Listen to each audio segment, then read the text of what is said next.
ক্ষেত্রমোহনপুর যুধিষ্ঠিরনগর খেয়াঘাটে, অপরদিকে দক্ষিণ লক্ষ্মীনারায়ণপুর এবং শিবগঞ্জ ভায়া এই খেয়াটাতে আমরা দীর্ঘদিন যাতায়াত করছি।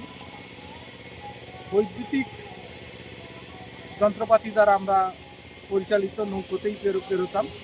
এখন আমাদের যে পরিষেবাটা হচ্ছে সোলার ব্যাটারি চালিত যে নৌকাটা চলছে, খুব সুন্দর এবং দ্রুতগামীও বটে। পরিবেশ বান্ধব এই যানটি আসার ফলে আমরা অত্যন্ত উপকৃত এবং যেভাবে আমরা এখন যে এই ব্যাটারি চালিত এই নৌকাটা চলছে, এতে কি মনে হয় যে অনেকটাই আপনাদের পরিবেশ দূষণ থেকে আমরা বেঁচে যাচ্ছি। এটা সর্বত্র হওয়া উচিত।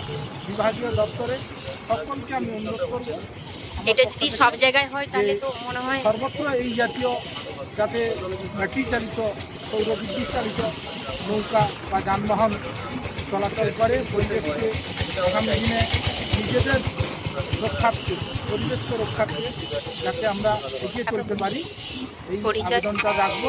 সর্বত্র এই পরিষেবাটা চালু হোক।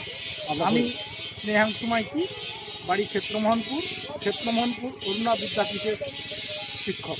প্রতিমা বিধানসভায় ব্রজবল্লভপুর জিপির পাথরহুদিয়া থেকে মূল ভূখণ্ডের সঙ্গে এই নদীপথ হচ্ছে আমাদের মূল পথ। এই পথে আগে আমাদের যন্ত্রচালিত মেশিন চালিত খেয়া পারাপারের মধ্য দিয়ে আমাদের যাতায়াতের ব্যবস্থা ছিল। এখন বর্তমান এই সুন্দর একটা ব্যবস্থা হয়েছে ব্যাটারি বা মোটর সিস্টেমের মধ্য দিয়ে দূষণমুক্ত পরিবেশের মধ্য দিয়ে আমরা কিন্তু যাতায়াত করতে পারছি।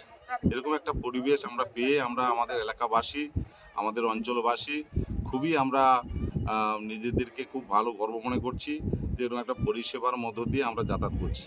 এতে আমাদের পরিবেশ এবং সর্বদিক দিয়ে আমরা কিন্তু দূষণমুক্ত এবং আমাদের যাতায়াতটা খুব সুটেবল যাতায়াত হচ্ছে এবং আমরা খুব আনন্দিত এতে গ্রামবাসী।